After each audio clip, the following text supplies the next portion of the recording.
Hello friends, welcome to my YouTube channel SBK study.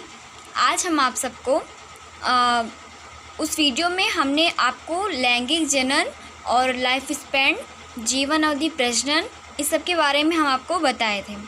अब इस video में हम अलैंगिक जनन से स्टार्ट करते हैं, ठीक है। वो वीडियो आप अच्छे से देख लीजिएगा, तब इसको समझने में आपको आसानी होगी, है ना। स्टार्ट करते हैं हम। अलैंगिक जनन, सेक्सुअल रिप्रोडक्शन, है ना। अब ये देखिए क्या होता है। जिस जनन प्रक्रिया में एक जनक भाग लेते हैं, जिस जनन प्रक्रिया में एक जनक भाग लेते हैं वो सेक्सुअल रिप्रोडक्शन यानी कि अलैंगिक जनन कहलाता है ना। अलैंगिक जनन कहलाता है। देखिए लैंगिक जनन में, सेक्सुअल रिप्रोडक्शन में हमने उसमें 2 जनक भाग लिए थे, मेल और फीमेल। इसमें सिर्फ एक जनक भाग लेते हैं, है ना। यही अंतर होता है कि लैंगिक जनन में 2 जनक भाग लेते हैं। सिंपली आप याद कर लीजिए कि लैंगिक जनन में 2 होते हैं और इस अलैंगिक जनन में 1 होते हैं, है ना। अब अलैंगिक जनन के लक्षण हम देखते हैं। इसके लक्षण क्या होते हैं। पहला, यह एक सरल विधि होती है। अलैंगिक जनन एक सरल विधि होती है। इसमें एक जनक भाग लेते हैं और इसमें केवल सूत्री विभाजन ही होता है। इसमें कायिक जनन होता है। इसमें युग्मकों का निर्माण नहीं होता है, क्योंकि लैंगिक जनन में 2 युग्मक मतलब मेल और फीमेल होते हैं, तो उसमें युग्मकों का निर्माण होता है। लेकिन अलैंगिक जनन में सिर्फ एक ही लोग होते हैं, इसलिए युग्मकों का निर्माण नहीं होता है। ये हो गया इसके लक्षण, क्वालिटी हो गए। इसकी विधियाँ हम बताते हैं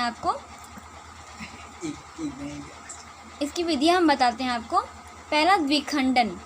द्विखंडन, इसका यही मतलब हुआ कि द्वि मतलब 2, खंड मतलब खंडन, जो 2 खंडों में विभाजित हो जाए, है ना।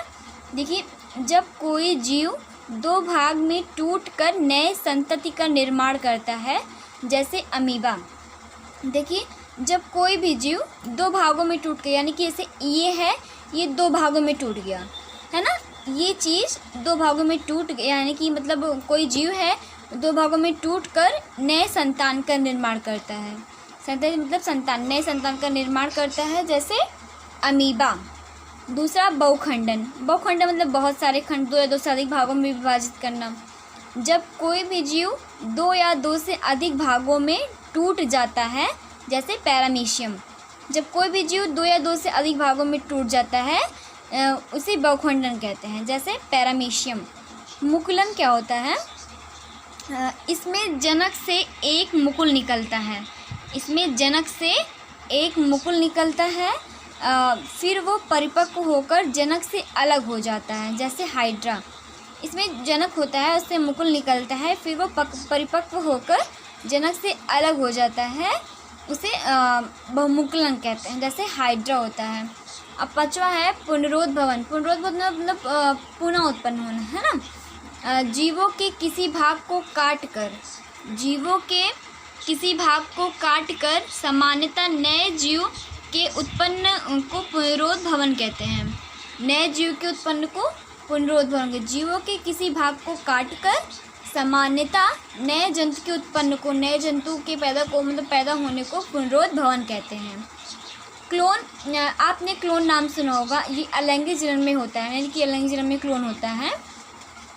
आकार के तथा आनुवंशिक रूप से समान जीवधारियों को क्लोन कहते हैं।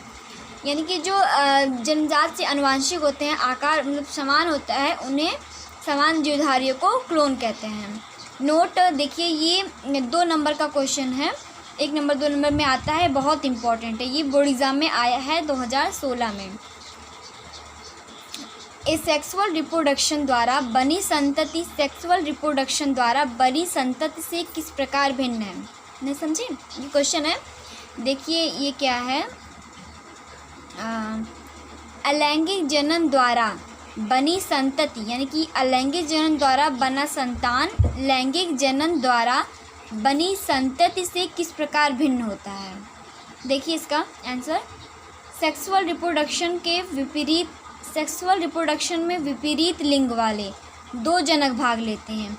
यानी कि लैंगिक जनन में विपरीत लिंग वाले 2 जनक भाग लेते हैं, जबकि एसेक्सुअल रिप्रोडक्शन में यानी अलैंगिक जनन में एक जीव संतति उत्पन्न करने में समर्थ होता है। देखिए समझिए इसको, लैंगिक जनन में विपरीत दो लिंग वाले जनक भाग लेते हैं, यानी कि मेल और फीमेल दो लिंग वाले जनक भाग लेते हैं, जबकि अलैंगिक जनन जो होता है उसमें सिर्फ एक जीव संतति उत्पन्न करने में समर्थ होता है, क्षमता रखता है।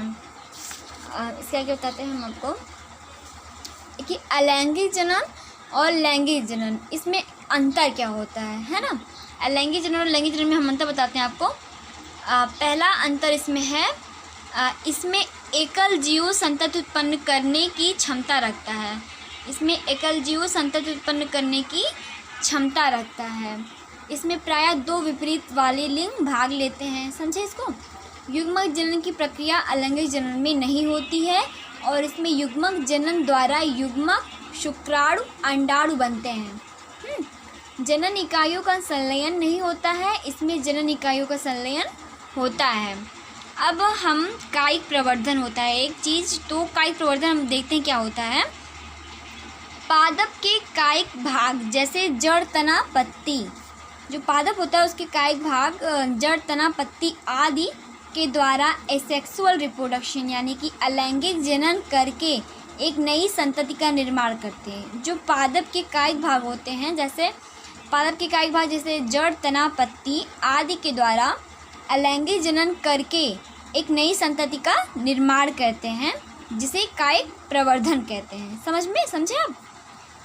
कायिक प्रवर्धन कहते हैं हम मात्र पादप के कायिक अंगों जैसे जड़, तना, पत्ती के द्वारा नए पादप का निर्माण करते हैं। यह दो प्रकार का होता है। कायिक प्रवर्धन दो प्रकार के होते हैं, पहला प्राकृतिक कायिक प्रवर्धन, दूसरा कृत्रिम कायिक प्रवर्धन। अब प्राकृतिक कायिक प्रवर्धन क्या होता है ये हम समझते हैं। इसमें किसी नए पादप का निर्माण करने में कोई कठिनाई नहीं उत्पन्न होती है। इसमें किसी नए पादप का निर्माण करने में कोई भी कठिनाई नहीं उत्पन्न होती है। प्राकृतिक कायिक प्रवर्धन तनों के द्वारा केवल भूमिगत ही कायिक प्रवर्धन यानी कि कायिक जनन करते हैं। नहीं समझे? देखिए ये क्योंकि नेचुरली है, प्राकृतिक है, इसमें किसी नए पादप का निर्माण करने में कोई कठिनाई नहीं उत्पन्न हो, क्योंकि ये भूमिगत यानी कि ज़मीन से उत्पन्न होता है ना। जैसे आलू हुआ, ये सब ज़मीन में ही उत्पन्न होता है ना। कंद में जैसे इसमें आलू हुआ, प्रकंद में केला, अदरक इत्यादि, घनकंद में जिमीकंद, क्रोकस, शलकंद में लहसुन, प्याज, ये सब प्राकृतिक है, यानी कि ये भूमिगत नीचे ज़मीन के नीचे से होता है, तो इसमें कोई प्रॉब्लम नहीं होता है। प्राकृतिक कायिक प्रवर्धन में नए पादप का निर्माण करने में कोई भी कठिनाई नहीं होती है। अब देखते हैं कृत्रिम कायिक प्रवर्धन में कोई कठिनाई होती है। कृत्रिम कायिक प्रवर्धन, जिस कायिक प्रवर्धन में किसी भी नए पादप के निर्माण करने में उसका बीज बनाने में कठिनाई होता है, ये कृत्रिम कायिक प्रवर्धन है। इसमें किसी भी अगर नए पादप का हम निर्माण करेंगे तो उसके बीज बनाने में कठिनाई होती है।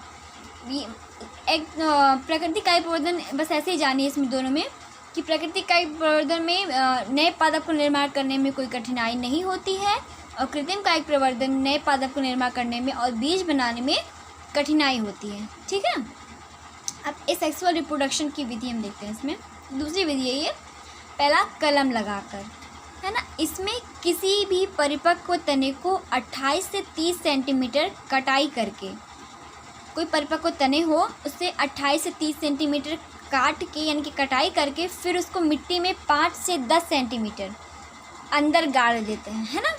5 से 10 सेंटीमीटर अंदर गाड़ देते हैं। उसके बाद उसकी सिंचाई कर देते हैं, जिसमें उसमें से जड़ निकलना शुरू हो जाता है, जैसे गुलाब, गुड़हल, अंगूर। समझिए आप। दूसरा है दाब लगाकर। इसमें दो एक ही जात के अलग अलग की कलम लेकर बीच से काटकर जोड़ देते हैं। दो अलग ही जात की कलम लेकर बीच से ही काटकर जोड़ देते हैं। तीसरा गुठी लगाकर। इसमें दो एक ही जात के पादप को काटकर जोड़ देते हैं और वो जुड़कर गांठ बना लेते हैं। आप देखते होंगे कि गांठ बन जाता है ना, कि जैसे ये मतलब इसमें दो एक ही जात के पादप को काटकर, यानी कि ये है पादप, इसको काटकर दो अलग भागों में बांटते हैं, तो यहाँ पे जो बनता है जब जोड़ते हैं इसको तो यहाँ पे एक गांठ बन जाता है। ऐसे किसी भी, जैसे आप मान लीजिए धागा है, धागा मान लीजिए आप एक धागा है उसको अलग कर दिए, फिर इसको जोड़ना पड़ेगा, तो जहाँ आप जहाँ आप जोड़ेंगे वहाँ पे गांठ बन जाएगा, तो वही है गुठी लगाकर। अब देखते हैं निषेचन के पूर्व की घटना, इसको देखते हैं हम। युग्मकों के संयोजन या निषेचन के पूर्व की सभी घटनाएं, युग्मकों के संयोजन या निषेचन के पूर्व की सभी घटनाएं एक चरणबद्ध तरीके से सम्मिलित होती है। इस घटना को दो भागों में बांटा गया है, ये समझे आप। देखिए, युग्मकों के संयोजन या निषेचन के पहले की सभी घटनाएं, निषेचन के पहले की सभी घटनाएं एक चरणबद्ध तरीके से सम्मिलित होती, इकट्ठित होती हैं। इसी घटना को सिर्फ दो भागों में बांटा गया है, युग्मक जनन और युग्मक का स्थानांतरण। युग्मक जनन देखते हैं हम क्या होता है। मात्र जनन कोशिका के अर्धसूत्री विभाजन के फलस्वरूप नर तथा मादा के युग्मकों का निर्माण प्रक्रिया को युग्मक जनन कहते हैं। देखिए समझाते हैं हम आपको। मात्र जनन कोशिका के अर्धसूत्री विभाजन के फलस्वरूप, यानी कि इसके बाद मेल और फीमेल के युग्मकों का निर्माण प्रक्रिया को ही युग्मक जनन कहते हैं, समझे। अब हम इसमें एक टॉपिक और आती है, देखें। किसी भी मेल या फीमेल में यह युग्मक द्विगुणित अवस्था में पाया जाता है।